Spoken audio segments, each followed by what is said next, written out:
بے کسوں کے کس، سہاروں کے سہارا، لمبے لمبے ہاتھوں سے بھیک دینے والے آقا جناب احمد مجتبی حضرت محمد مصطفیٰ صلی اللہ تعالی علیہ وآلہ وسلم کی بارگاہ اقدس میں جھوم جھوم کر درود پاک کا نذرانہ پیش کریں اور پڑھیں بابا سے بلند اللہم صلی علی سیدنا و مولانا محمد وعلی آل سیدنا مولانا محمد وبارک وسلم وصلو علیہ الصلاۃ والسلام علیک یا رسول اللہ صلی اللہ علیہ وآلہ وسلم۔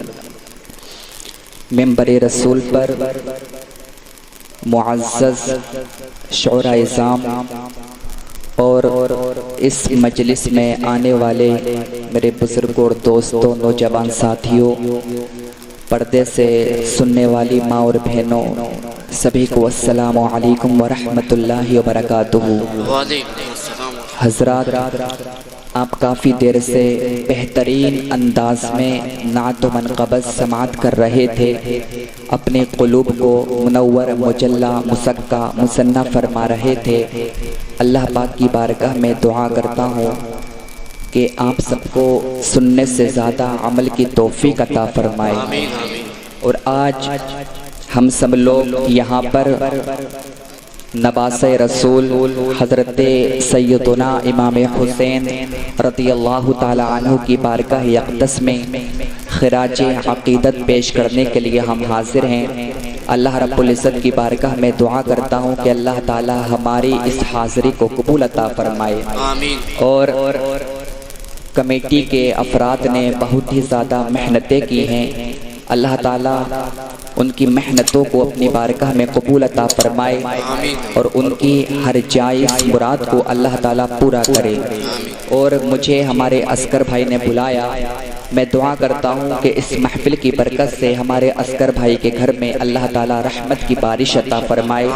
اگر ان کے گھر میں کوئی بیمار ہے تو اللہ تعالیٰ اس کو شفا عطا فرمائے۔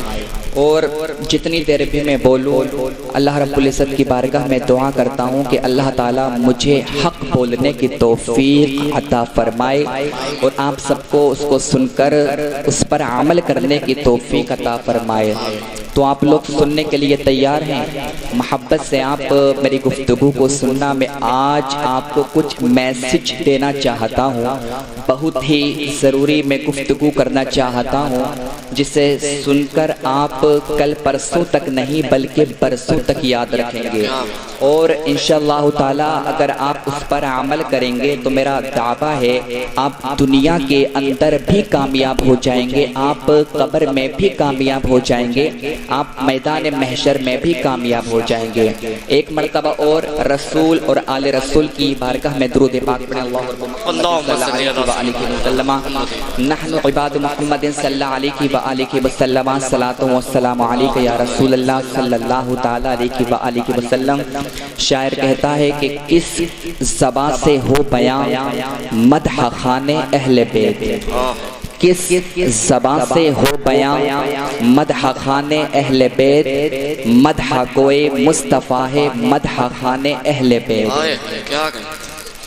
ان کی پاکی کا خدائے پاک کرتا ہے بیان، ان کی پاکی کا خدائے پاک کرتا ہے بیان، آیے تطہیر سے ظاہر ہے شان اہل بیت۔ ان کے گھر میں بے اجازت جبرائیل بھی آتے نہیں، ان کے گھر میں بے اجازت جبرائیل بھی آتے نہیں، قدر والے جانتے ہیں قدر شان اہل بیت۔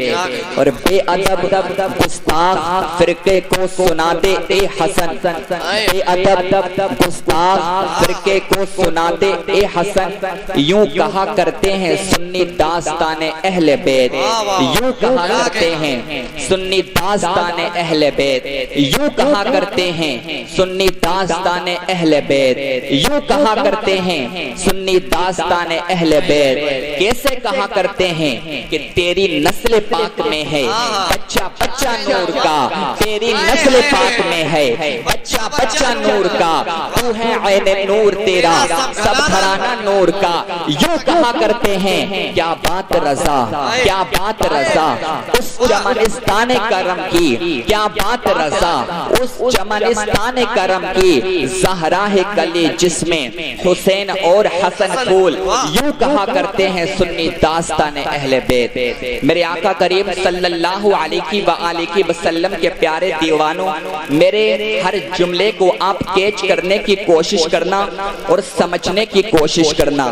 دیکھیں جب محرم الحرام کا مہینہ شروع ہوتا ہے، ہم کربلا کو سنتے ہیں، ہم امام حسین کی شہادت کو سنتے ہیں، ہم علی اکبر کی شہادت کو سنتے ہیں، ہم علی اصغر کی شہادت کو سنتے ہیں، ہم عباس کی شہادت کو سنتے ہیں، ہم کربلا کو تو سنتے ہیں، مگر کیا کبھی آپ نے سوچا یہ کربلا ہے کیا؟ کربلا کا مقصد کیا ہے؟ کربلا کا پرپس کیا ہے؟ کربلا کا پیغام کیا ہے؟ آخر کربلا کی جنگ کیوں ہوئی؟ کربلا کی جنگ کی وجہ کیا تھی؟ کربلا کا جو جنگ ہوئی اس کا ریزن کیا تھا؟ آقا کے دیوانوں، اگر آپ تاریخ کا مطالعہ کریں گے، اگر کسی کے درمیان جنگ ہوتی ہے تو دو ذوات کے درمیان جنگ ہوتی ہے، دو ذاتوں کے درمیان جنگ ہوتی ہے، اور یزید اور امام حسین اگر آپ ان دونوں کو کمپیئر کریں گے تو کسی بھی اعتبار سے یزید امام حسین کی طرح نہیں تھا، کسی بھی اعتبار سے یزید امام حسین کی طرح نہیں تھا۔ پھر آخر جنگ کیوں ہوئی؟ اور جو اختلاف بھی کیا تھا وہ امام حسین نے کیا تھا، یزید نے اختلاف نہیں کیا تھا۔ پھر اختلاف کی وجہ کیا تھی؟ کیا یزید آقا حسین سے حسن میں اعلیٰ تھا؟ کیا یزید آقا حسین سے ماں کے اعتبار سے اعلیٰ تھا؟ کیا یزید آقا حسین سے باپ کے اعتبار سے اعلیٰ تھا؟ کیا یزید امام حسین سے نانا کے اعتبار سے اعلیٰ تھا؟ کیا یزید امام حسین سے نانی کے اعتبار سے اعلیٰ تھا؟ کیا یزید امام حسین سے بہن کے اعتبار سے اعلیٰ تھا؟ کیا یزید امام حسین سے بھائی کے اعتبار سے اعلیٰ تھا؟ نہیں۔ اگر حسن کی بات کی جائے گی، خوبصورتی کی بات کی جائے گی، حسن و جمال کی بات کی جائے گی، تو چاہے امام زرقانی ہو، چاہے امام نبھانی ہو، چاہے علامہ عساکر ہو، چاہے امام حاکم ہو، انہوں نے اپنی کتب میں لکھا ہے یزید کا جسم بہت موٹا اور بھدا تھا، اس کا چہرہ سرخ تھا، اس کے ہاتھوں پر سور کی طرح بال تھے۔ اللہ اکبر! اگر خوبصورتی کی بات کی جائے گی تو یزید تو بہت زیادہ موٹا تھا، اس کے ہاتھوں پر سور کی طرح بال تھے، مگر اللہ اکبر!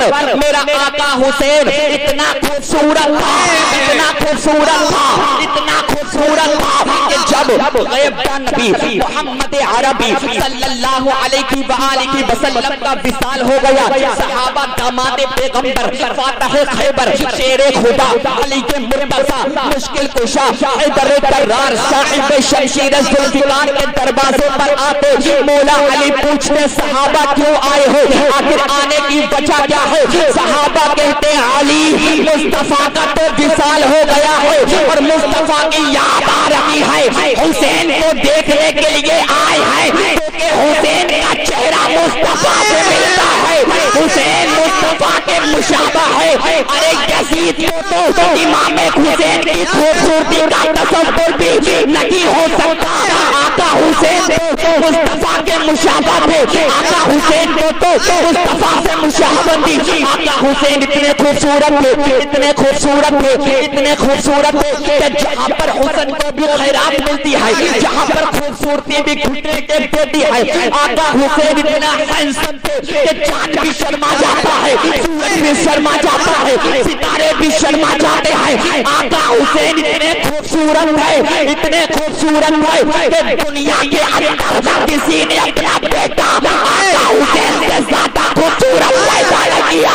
اگر آج کسی کا بیٹا ہوگا غلام حسین ہوگا، مگر دنیا میں کوئی دوسرا حسین نہیں ہو سکتا، دوسرا حسین کوئی نہیں ہو سکتا، امام حسین کی طرح کوئی نہیں ہو سکتا۔ اور امام حسین کو یہ جو فیضان ملا ہے، یہ جو مقام ملا ہے، جب مصطفیٰ کے دربار سے ملا ہے۔ نعرہ تکبیر، نعرہ تکبیر، نعرہ رسالت، عظمت سرکار خواجہ کا ہندوستان، یا حسین، یا حسین، یا حسین، نعرہ تکبیر، نعرہ رسالت۔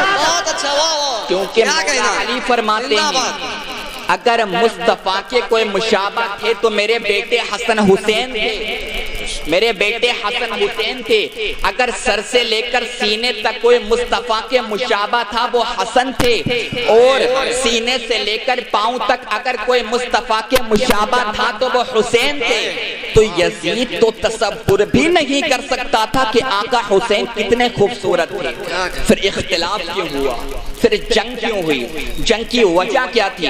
جنگ کا ریزن کیا تھا؟ کہ یزید باپ کے اعتبار سے آقا حسین سے اعلیٰ تھا۔ اگر آپ یزید کے باپ پر غور کریں گے، یزید کا ابو کون تھا؟ یزید کے فادر کون تھے؟ حضرت سیدنا امیر معاویہ رضی اللہ تعالی عنہ۔ الحمدللہ ہمارا یہ ایمان ہے، ہمارا یہ عقیدہ ہے کہ ہر صحابی رسول کی طرح حضرت سیدنا امیر معاویہ رضی اللہ تعالی عنہ بھی جنتی ہیں۔ ہم ہر صحابہ کو جنتی مانتے، مگر جہاں پر افضلیت کی بات آئے گی تو آقا حسین کے بابا، آقا حسین کے فادر مولا علی حضرت امیر معاویہ سے ایک درجہ نہیں، دو درجہ نہیں، تین درجہ نہیں، بلکہ کروڑوں درجہ زیادہ افضل تھے مولا علی۔ اگر آپ افضلیت کی بات کریں گے باپ کے اعتبار سے یزید کیسے اعلیٰ ہو سکتا ہے؟ اللہ اکبر، آؤ علی کی بات کرتے ہیں، حسین کے بابا کی بات کرتے ہیں، حسین کے فادر کی بات کرتے ہیں۔ کون؟ مولا علی، جو داماد پیغمبر ہیں، فاتح خیبر ہیں، شیر خدا ہیں، علی کے مرتضیٰ ہیں۔ امام بیہقی نے اپنی کتاب میں اس حدیث کو نقل کیا ہے، میرے آقا نے ارشاد فرمایا کہ اگر کسی کو علم آدم دیکھنا ہو، اگر کسی کو علم آدم دیکھنا ہو، اگر کسی کو نوح کی پرہیزگاری دیکھنا ہو، اگر کسی کو قوت داؤد دیکھنا ہو، اگر کسی کو حسن یوسف دیکھنا ہو، اگر کسی کو ابراہیم کی سخاوت دیکھنا ہو تو وہ حسین کے بابا علی کو دیکھیں۔ سبحان اللہ۔ یہ شان ہے مولا علی کی، یہ عظمت ہے مولا علی کی۔ علی کا ذکر کر رہا ہوں، آپ کو بولنا پڑے گا، کیونکہ جہاں پر مولا علی کا ذکر ہو اور لوگ خاموش رہیں تو وہ مؤمن نہیں، پکے منافق ہوں گے۔ میں یہ خود نہیں کہہ رہا ہوں بلکہ میرے آقا فرماتے ہیں اگر آپ کو مؤمن کی اور منافق کی پہچان کرنا ہے کہ کون اپنا ہے کون پرایا ہے تو محفل میں جا کر علی علی علی کا ذکر کرنا شروع کر دینا۔ علی کا نام سن کر جس کا چہرہ کھل جائے سمجھ جانا وہ اپنا ہے، اور علی کا نام سن کر جس کا چہرہ اتر جائے سمجھ لو وہ پرایا ہے، وہ اپنا نہیں ہے۔ نعرے حیدری، نعرے حیدری، نعرے حیدری، یا حسین، یا حسین، نعرے تکبیر، نعرے رسالت۔ جب مولا علی کے نام کا نعرہ لگایا جاتا ہے تو ہاتھوں میں طاقت آ جاتی ہے۔ علی کا ذکر کرنا بھی عبادت ہے، علی کے نام کا نعرہ لگانا بھی عبادت ہے، علی کا ذکر کرنا عبادت ہے۔ جتنا علی علی کرو گے جنت میں راستہ تمہارا اتنا ہی آسان ہو جائے گا۔ علی کا ذکر کیا کرو۔ سنو، حسین کا بابا کون ہے؟ مولا علی کون ہے؟ غیب داں نبی محمد عربی صلی اللہ علیہ وآلہ وسلم ارشاد فرماتے ہیں علی مقرب فرشتوں کا بھائی ہے۔ میرے آقا نے فرمایا علی میرے دوستوں میں سے میرا ایک دوست ہے، علی میرے وزیروں میں سے ایک وزیر ہے، اور جنت کے اندر علی کا گھر میرے گھر کے سامنے ہوگا۔ اور آج جو مولا علی کا ذکر نہیں کرتے ہیں، آج جو علی پر اللہ اکبر انگلیاں اٹھاتے ہیں، آج جو علی کی شان میں گستاخیاں کرتے ہیں، اے علی کے گستاخو، اے خارجیو، تم کیا جانو کہ مولا علی کیا ہے؟ تم کیا جانو حسین کا بابا کون ہے؟ اللہ اکبر۔ حضرت انس ابن مالک فرماتے ہیں آقا نے ارشاد فرمایا کہ اللہ تعالیٰ نے علی کے بارے میں میرے ساتھ عہد کیا ہے، علی ہدایت کا پرچم ہے، علی ایمان کا ستون ہے، علی میرے دوستوں کا دوست ہے۔ اور میرے آقا نے ارشاد فرمایا کل جب میدان محشر ہوگا، نفسی نفسی کا عالم ہوگا، کوئی کسی کا پرسان حال نہ ہوگا، باپ بیٹے سے دور ہوگا مجبور ہوگا، ماں بیٹی سے دور ہوگی مجبور ہوگی، اس وقت اللہ تعالیٰ جنت کی چابیاں علی کو دے گا اور علی کو یہ اختیار دے گا، اے علی جس کو تم چاہو جنت میں بھیج سکتے ہو، جس کو تم چاہو جنت میں بھیج سکتے ہو۔ جنت کی چابیاں کسی اور کے پاس نہیں نہیں ہوگی بلکہ حسین کے بابا کے پاس ہوگی. تو جو حسین کا ذکر کرے گا اسے ہی علی جنت کی چابی دیں گے. جو حسین سے محبت کرے گا اسے علی جنت کی چابی دیں گے. جو حسین سے پیار کرے گا اسے ہی علی جنت کا ٹکٹ دیں گے. تو علی سے بغض رکھنے والوں, علی کی شان میں گستاخیاں کرنے والوں, سنو مولا علی کون ہے. علی کا ذکر مقدر سوار دیتا ہے. علی کا ذکر مقدر سوار دیتا ہے. علی کا بغض چہرے بگاڑ دیتا ہے. علی کے ذکر کو اپنا سمجھنے والوں, علی وہ ہے جو ہاتھ سے سر پر اٹھا دیتے ہیں. نعرہ تکبیر, نعرہ تکبیر, نعرہ رسالت, نعرہ حیدری. دونوں ہاتھوں کو اٹھا کے جواب دے. نعرہ حیدری, نعرہ حیدری, نعرہ حیدری, نعرہ تکبیر, نعرہ رسالت. یار مجھے لگنا بھی تو چاہیے کہ میں سنیوں میں بول رہا ہوں. علی کا نام آئے سنی خاموش رہے, ایسا ہو نہیں سکتا. اگر اصلاح معاشرہ کی تقریر ہو کوئی نہ بولے صبر ہوتا ہے, مگر اگر آج علی کا نام سن کر تم نہیں بولو گے تو کل کو پورے ہندوستان میں چرچا کیا جائے گا. دماد پیغمبر کا نام آیا, فاتح خیبر کا نام آیا, شیر خدا کا نام آیا, علی کے مرتضیٰ کا نام آیا, اور ہو سکتا ہے کل میدان محشر میں بھی پوچھ لیا جائے کہ الہ آباد کے نواب گنج کے اندر, پریابا کے اندر رہنے والوں علی کا نام آیا تھا, مصطفیٰ کے دماد کا نام آیا تھا, حسین کے بابا کا نام آیا تھا. تم خاموش رہے تھے. ہو سکتا ہے اسی وجہ سے تمہیں جنت میں جانے سے روک دیا جائے. بھائی مجمع سے کوئی نعرہ لگا دے کھڑے ہو کر کے امام حسین کے نام پہ. اللہ اکبر, یا رسول اللہ, یا رسول اللہ. مجھے ایسا لگ رہا ہے کہ آپ علی کا ذکر پہلی مرتبہ سن رہے ہیں. خدا کی قسم جس طرح سے میں علی کا ذکر کر رہا ہوں اگر اور کہیں کرتا تو لوگوں کا کلیجہ پھٹ جاتا. اتنی محبت سے لوگ سنتے ہیں. آپ کو معلوم ہے علی کا ذکر سن کر تو پتھر بھی بول دیتا ہے. آپ کا دل کیا ہو گیا؟ محبت سے بولیں سبحان اللہ, سبحان اللہ.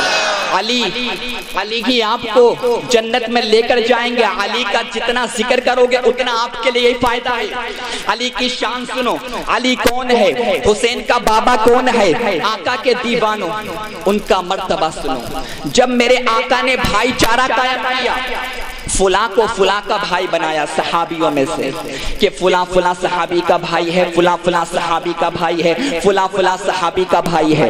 جب میرے آقا نے بھائی چارہ قائم کیا, ایک دوسرے کا بھائی بنایا, علی آگئے روتے ہوئے یا رسول اللہ, یا رسول اللہ, آپ نے سب کو کسی نہ کسی کا بھائی بنا دیا مگر آقا آپ نے علی کو کسی کا بھائی نہیں بنایا. آخر علی کس کا بھائی ہے؟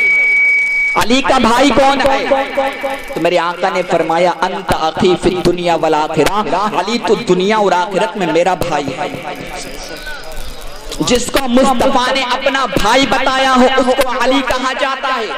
علی کا مرتبہ سنو, علی کی کرامتیں سنو. جب مولا علی اس دنیا میں تشریف نہیں لائے تھے, مولا علی کے والد جناب ابو طالب یمن کے سفر کے لیے نکلے تھے. اللہ اکبر. جب جناب ابو طالب یمن پہنچے, انہیں کسی نے بتایا یہاں پر ایک 300 سال کا عالم رہتا ہے جس کو اللہ تعالیٰ نے آسمانی کتابوں کا علوم دیا ہے. اللہ اکبر. ابو طالب نے سوچا اگر وہ آسمانی کتابوں کا عالم ہے تو میں اس سے ضرور ملاقات کروں گا, میں اس سے ضرور ملوں گا. جب جناب ابو طالب اس عالم کے پاس پہنچے, اس کی عمر 300 سال کی تھی اور 300 سال عمر ہونے کی وجہ سے اس کی پیشانی نیچے کو لٹک چکی تھی. اللہ اکبر. جب ابو طالب پہنچے اس نے اپنی چمڑی کو اوپر کیا اور ابو طالب کو دیکھتے ہی بولا کہ آپ مکہ کے رہنے والے ہیں, کہ آپ مکہ کے رہنے والے ہیں. ابو طالب نے کہا ہاں میں مکہ کا رہنے والا ہوں۔ اس کے بعد میں اس عالم نے کہا کہ آپ کا تعلق بنو ہاشم سے ہے۔ انہوں نے کہا ہاں میرا تعلق بنو ہاشم سے ہے۔ انہوں نے کہا پھر تو آپ عبد مناف کے خاندان سے ہوں گے۔ ابو طالب نے کہا ہاں میں عبد مناف کے خاندان سے ہوں۔ اللہ اکبر۔ پھر اس نے کہا آپ کا کوئی بھائی ہے؟ کہا ہاں میرا بھائی ہے۔ کہا اس کا کوئی بیٹا ہے؟ کہا ہاں اس کا ایک بیٹا ہے۔ بولے اس کا نام محمد ہے؟ بولے ہاں اس کا نام محمد ہے۔ ابو طالب نے کہا تجھے اس بارے میں کیسے پتا چلا؟ تجھے کیسے معلوم چل گیا؟ تو اللہ اکبر اس عالم نے کہا کہ ہم نے آسمانی کتابوں میں پڑھا تھا کہ جب اللہ تعالیٰ کا آخری نبی پیدا ہوگا اور اس کی عمر 30 سال کی ہونے والی ہوگی تو اللہ تعالیٰ اس کے چچا کے گھر ایک بیٹا عطا فرمائے گا جو ولیوں کا سردار ہوگا۔ اللہ تعالیٰ اس کے چچا کے گھر ایک بیٹا عطا فرمائے گا جو ولیوں کا سردار ہوگا اور وہ علی ہوگا۔ جب ابو طالب نے یہ سنا ابو طالب خوش ہو گئے۔ اس کے بعد میں جناب ابو طالب نے کہا میں تمہاری بات پر کیسے بلیو کروں، کیسے یقین کروں؟ اس نے کہا جو تم کہو گے وہ میں کر سکتا ہوں۔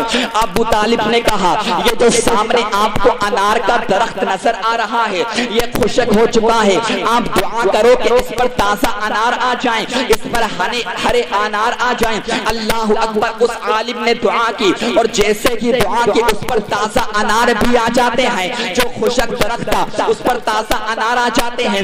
ابو طالب جلد سے جلد مکہ پہنچتے ہیں اور جیسے ہی اپنی بی بی فاطمہ بنت اسد کے پاس پہنچے ابو طالب نے ایک ہی بات کہی مبارک ہو گھر میں بیٹا آنے والا ہے، مبارک ہو گھر میں بیٹا آنے والا ہے۔ اب مولا علی حضرت فاطمہ بنت اسد کی شکم مبارک میں آ چکے ہیں۔ جب مولا علی حضرت فاطمہ بنت اسد کے شکم مبارک میں آئے اور جب میرے آقا غیب کا نبی محمد عربی صلی اللہ علیہ وآلہ وسلم اپنی چاچی سے ملاقات کرنے کے لیے آتے، اپنے چچا جناب ابو طالب سے ملاقات کرنے کے لیے آتے تو حضرت فاطمہ ان کے استقبال کے لیے کھڑی ہو جاتی۔ حالانکہ جب مولا علی پیٹ میں نہیں آئے تھے، جب مولا علی شکم مبارک میں نہیں آئے تھے تو ایسا کبھی نہیں تھا۔ اللہ اکبر۔ جب میرے آقا تشریف لاتے حضرت فاطمہ کھڑی ہو جاتی۔ ایک دن ابو طالب نے پوچھ لیا فاطمہ جب محمد تم سے ملاقات کرنے کے لیے آتا ہے تم کھڑی کیوں ہو جاتی ہو؟ فاطمہ بنت اسد نے کہا ابو طالب میں خود کھڑی نہیں ہوتی ہوں، میرے پیٹ کا بچہ اندر سے طاقت لگاتا ہے اور مجھے کھڑے ہونے پر مجبور کر دیتا ہے، اس وجہ سے کھڑی ہوتی ہوں۔ ابو طالب نے کہا آج محمد آنے والے ہیں، آج میں تمہیں کھڑے ہونے نہیں دوں گا، اگر تم کھڑے ہونے کی کوشش کرو گی میں تمہیں کھڑے ہونے نہیں دوں گا۔ اللہ اکبر۔ جب میرے آقا تشریف لائے تو جناب ابو طالب نے حضرت فاطمہ کے کندھوں پر اپنا ہاتھ رکھ دیا کہ آج کھڑے ہونے نہیں دوں گا۔ باہر سے ابو طالب نے طاقت لگائی اور اندر سے مولا علی نے طاقت لگائی، مگر مولا علی کی طاقت کے سامنے ابو طالب کی طاقت پھیکی پڑ گئی اور فاطمہ بنت اسد اٹھ کر کے کھڑی ہو جاتی ہے۔ ارے جو ماں کے پیٹ میں مصطفیٰ کی عظمت کو سمجھتا ہے، جو ماں کے پیٹ میں مصطفیٰ کی تعظیم کر رہا ہے اس کو حسین کا بابا کہا جاتا ہے۔ یہ شان اللہ یا رسول اللہ صلی اللہ تعالی علیہ وسلم زندہ باد اللہ یا رسول اللہ۔ تو حضرت فاطمہ بنت اسد اٹھ کر کے کھڑی ہو جاتی تھی جب میرے آقا تشریف لاتے تھے۔ اللہ اکبر۔ اگر آپ آج کے بچوں کو دیکھو گے بچے کی عمر 2 سال ہے یا 3 سال ہے، ابھی بچے کو شعور نہیں ہے کہ پکھانا کیا ہوتا ہے، مٹھائی کیا ہوتی ہے، کیونکہ بچے کو بچہ اسی وجہ سے کہا جاتا ہے کہ اس کے اندر شعور نہیں ہوتا ہے۔ مگر آؤ علی اعلیٰ کی بات کریں، آؤ فاتح خیبر کی بات کریں۔ اللہ اکبر حسین کے بابا کی بات کریں جو ماں کے پیٹ کے اندر بھی مصطفیٰ کی تعظیم کر رہا ہے، مولا علی کو ہے کہ عزت ملتی ہے، علی کے دربار سے مرتبہ ملتا ہے، علی کے دربار سے وقار ملتا ہے، علی کے دربار سے عزت ملتی ہے، علی کے دربار سے رتبہ ملتا ہے، علی کے دربار سے بلندی ملتی ہے، علی کے دربار سے اور بریابہ والوں میں تو یہ کہہ دو کہ جنت بھی ملتی ہے علی کے دربار سے۔ نعرے حیدری، نعرے حیدری، نعرے حیدری، یا حسین، یا حسین، یا حسین، نعرے تکبیر۔ تو اگر جنت چاہیے تو علی کا ذکر کرنا ہوگا۔ تھوڑی آپ کالموں کے باز کالموں کے باز کھل تھوڑے بہت کالموں کے باز کھل دینا بھائی جانا۔ اگر جنت چاہیے تو علی کا ذکر کرنا ہوگا، اگر مرتبہ چاہیے تو علی کا ذکر کرنا ہوگا۔ میرے آقا کے دیوانوں علی کی یہ شان ہے، علی کا یہ مرتبہ ہے، اور اگر آپ کتابوں کا مطالعہ کریں گے آپ کو پتا چلے گا۔ اللہ اکبر شواہد النبوہ کے اندر عبد الرحمن جامی نے لکھا ہے، عبد الرحمن جامی لکھتے ہیں ایک مرتبہ تو جب میرے آقا صلی اللہ علیہ وآلہ وسلم حیات ہے اور مولا علی کی نماز عصر قضا ہوئی تھی تو مصطفیٰ نے سورج کو پلٹایا تھا، مگر اللہ اکبر میرے آقا کے وصال کے بعد میں جب مولا علی اپنے ساتھیوں کے ساتھ میں اللہ اکبر دریائے فرات کو پار کر رہے تھے، لوگوں نے کہا علی کیا پہلے نماز عصر کو ادا کر لیں یا دریائے فرات کو پار کر لیں؟ مولا علی نے کہا نہ پہلے ہم دریائے فرات کو پار کریں گے اس کے بعد میں نماز عصر پڑھیں گے۔ لوگوں نے اپنے سواریوں کو دریائے فرات کے اندر ڈالا اور دریا پار کرنے لگے، دریا پار کرتے کرتے سورج غروب ہو جاتا ہے، دریا پار کرتے کرتے سورج غروب ہو جاتا ہے، لوگوں کی نماز عصر قضا ہو جاتی ہے۔ اب جیسے ہی دریا پار کیا لوگ کہنے لگے ہم تو پہلے ہی کہہ رہے تھے کہ دریا پار کرنے سے پہلے نماز کو ادا کر لیتے، اب نماز قضا ہو گئی۔ جب لوگوں نے باتیں کرنا شروع کی اللہ اکبر، مولا علی نے اپنے دونوں ہاتھوں کو اٹھایا اور جیسے ہی مولا علی نے دعا کی ڈوبا ہوا سورج واپس آ جاتا ہے، ڈوبا ہوا سورج پلٹ آتا ہے۔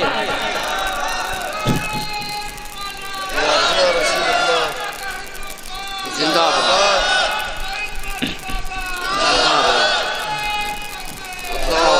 مولا علی نے سورج بھی پلٹایا اور یہ ساری باتیں میں سنی علماء کی کتب سے بیان کر رہا ہوں۔ شواہد النبوہ کے اندر عبد الرحمن جامی لکھتے ہیں کہ مولا علی نے سورج پلٹایا، مولا علی نے سورج پلٹایا ہے۔ عبد الرحمن یہ جامی لکھتے ہیں یہ حسین کے بابا کی شان ہے، یہ حسین کے بابا کا مرتبہ ہے۔ تو کیا یزید باپ کے اعتبار سے حسین کی طرح تھا؟ نہیں تھا۔